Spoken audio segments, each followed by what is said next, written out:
Welcome to Tantric Tip 1, Sexpression. I'm Scotty O. And I'm Melanie. And we are with EcstaticHearts.com.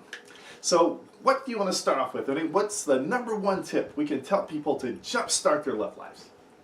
The number one tip is open yourself up to expressing yourself. It's okay to fully enjoy yourself. It's okay to make sound.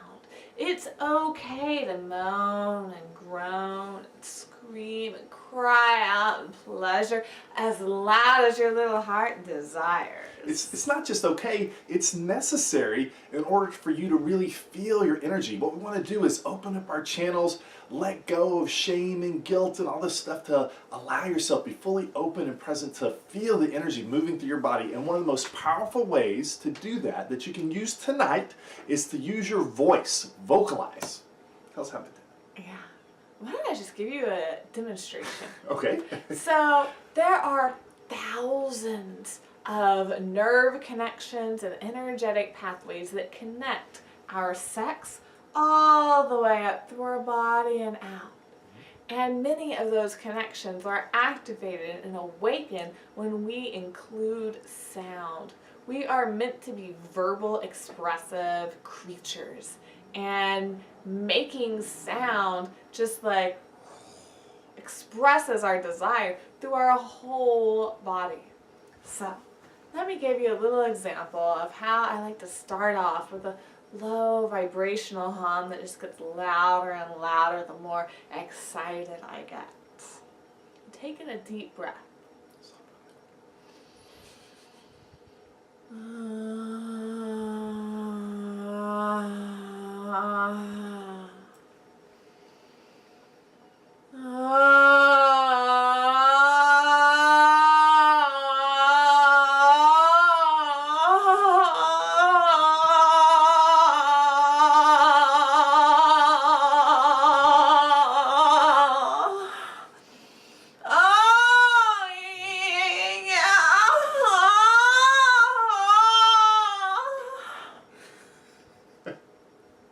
So, as you can tell, that one of the cool things about sound is it evokes like the Pavlov response. So not only if you start making sounds when you have orgasms, the sound will turn you on, it turns on your partner too, and it does that automatically. It also gives you great feedback on what your partner likes. Instead of getting into words and getting up to our heads, sometimes that's useful, but for a lot of people, when we get into our heads, it takes us out of the experience. So if we start analyzing it, then we're no longer connected to our bodies to orgasm. So by making sound and being in tune with your natural response to sound and making that part of your natural love life, then it will automatically give your partner the perfect feedback without you ever needing to think about it. And it's a fun practice to do. Do you want to share anything else with that? Yeah. As long as you're making sound, you are opening those pathways to let that juicy, pleasurable, ecstatic energy to flow. And when you're having an orgasm, making sound helps you to remember to breathe. One of the big problems many women have when attempting to achieve orgasm is they hold their breath, hoping energy builds and builds and builds and builds and builds, but without breathing and letting it out, it just like disappears on them. So you have to remember to breathe in and breathe out. It's an in and out kind of thing. And making sound makes the breathing out that much more juicy and just stretches it out, expands, lengthens, intensifies, and makes your whole experience that much more pleasurable, orgasmic, and ecstatic.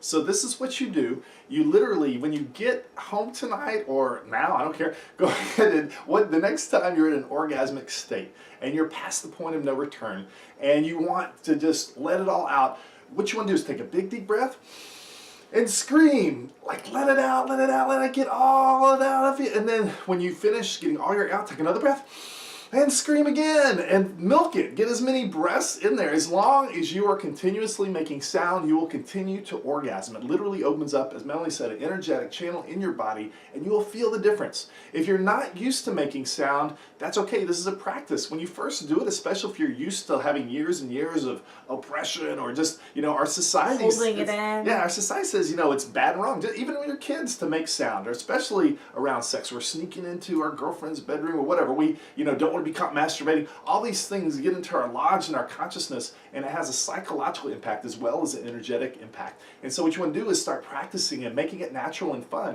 And when I first started doing this, it was awkward. I'd be something like, ugh.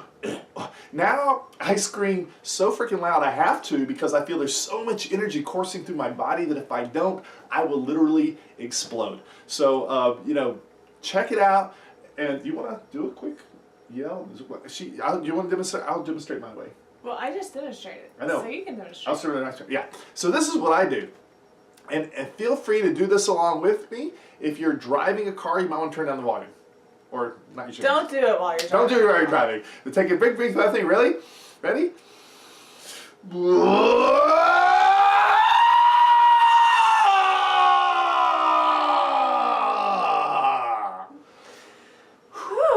So that's literally what I do when I have orgasms sometimes, and it's powerful. So don't take my word for it. Practice it at home.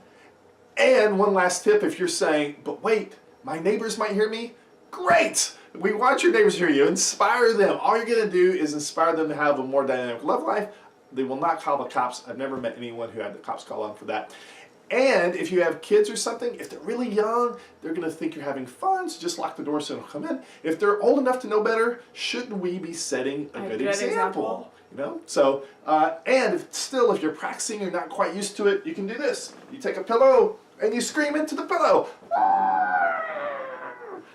It works just the same, as long as you're making the sounds in your body. And don't cover your neighbor or your partner. That's not good etiquette. But that's it. So that's tip number 1. Stay tuned for tip number 2. It's about being the witness. And we're Scotty O. And I'm Melanie. With EcstaticHearts.com. Thank you for listening. Check in next time.